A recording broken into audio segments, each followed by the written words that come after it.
அனைவருக்கும் வணக்கம். இந்த பதிவில் நம்ம எதை பற்றி பார்க்க போகிறோம்னா, தொட்டால் வாடி வசியமையை செய்யறது எப்படின்னு பார்க்க போகிறோம். இந்த வசியமையை தயாரிக்கிறதுக்கு நமக்கு சில மூலிகைகள் தேவை. அந்த மூலிகைகளை சில நட்சத்திர நாளன்று முறைப்படி காப்பு கட்டி சாப நிவர்த்தி செய்து அந்த மூலிகை எடுத்து நம்ம பயன்படுத்தணும். இந்த தொட்டால் வாடி வசிய மை தயாரிக்க தேவையான மூலிகைகள் என்னென்னா, தொட்டால் வாடி, பின்தொடரி, மதிமயங்கி, தலை சுருளி, சுழல் வண்டு 2 பயன்படுத்தணும். பெரும்பாலும் இந்த சுழல் வண்டு நீர்நிலைகள் இந்த மாதிரி நீரில் இருக்கும், அதை நீங்கள் பயன்படுத்துகிற மாதிரி இருக்கும். இப்போ இந்த வேர்களை உடம்பு போட்டு கருக்கி கல்வத்திலே இட்டு புது தேன் வச்சு நீங்க அரைக்கணும். இந்த மையை அரைச்சி அதை எடுத்து கொம்பு சிம்மில் வச்சு பூமியில பழம் தோண்டி புதைச்சி 21 நாள் நீங்க ஊரு கொடுக்கணும். அதாவது பெரும்பாலும் மைகள் பாதாளத்துல வச்சு உரு கொடுக்குற மாதிரி இருக்கும். அப்படி நீங்க பூமியில வச்சு உரு கொடுக்குற அந்த மை நீங்க எங்க போறீங்கன்னா, மயானத்துல பிணம் எறியக்கூடிய இருக்கும் பாத்தீங்களா, அங்க நீங்க பள்ளம் தோண்டி இந்த மைய புதைச்சி, அதாவது இந்த புதைக்கிறதுக்கு முன்னாடி அந்த கொம்பு சிமிழி நீங்க ஒரு கருப்பு வஸ்திரத்தால மூடணும். மூடி புதைச்சி அதுக்கப்புறம் மைக்குண்டான பணியில் போட்டு நீங்க மயானத்துல தினந்தோறும் இரவுல சென்று அதுக்குண்டான உரு நீங்க ஜபிச்சு அந்த மைக்கு உயிர்கொள்ளும். நீங்க 21 நாள் மந்திரம் ஜபிச்ச பிறகு அந்த மையை எடுத்து சில பலி பூஜைகள் செய்து அந்த மையை நீங்க பயன்படுத்தலாம். இந்த மை அற்புதமாக வேலை செய்யும்.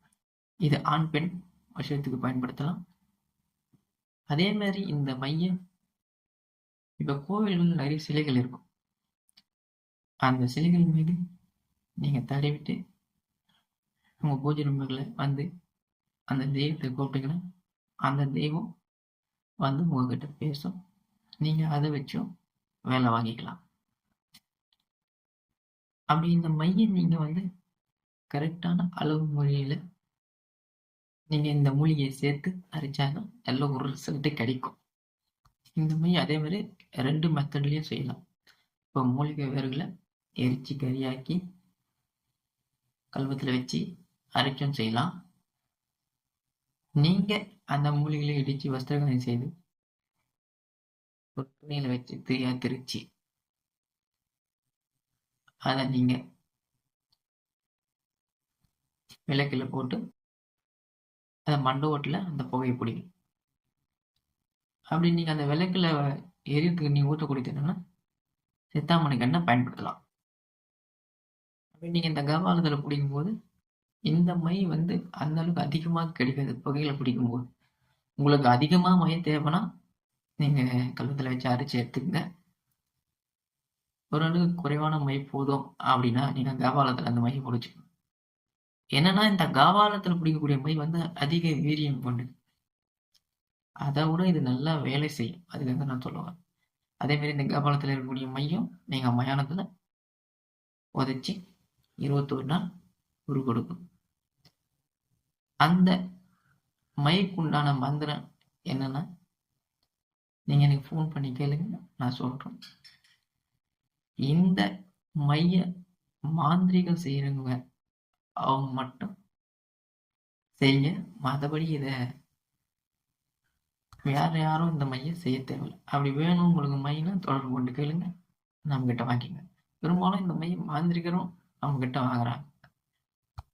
அனைத்து மையுமே நம்ம கிட்ட இருக்கு. மாந்திரிகம் செய்யறவங்களுக்கு எந்த மை தேவைனாலும் தொடர்பு கொண்டு கேளுங்க.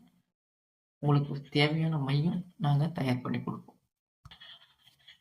அதே மாதிரி இது ஆண் பெண் விஷயத்துக்கு மட்டும்தான் பயன்படுத்தணுமா, இல்லை சிலைகளுக்கு மட்டும்தான் பயன்படுத்தணுமா அப்படின்றது கிடையாது. இந்த மையில பல சூட்சமங்கள் இருக்கு. அதை நீங்க மை வேணும்னா சொல்லுங்க. நான் தயார் பண்ணி கொடுக்கும்போது இந்த மை எது எதுக்கெல்லாம் பயன்படுத்தலாம் அப்படின்ற முறையும் உங்களுக்கு நான் சொல்லிக் கொடுப்பேன். உடனடியாக ரிசல்ட்டை கொடுக்கக்கூடிய இந்த அற்புதமான மை பயன்படுத்தி பயன்பெறுங்கள்.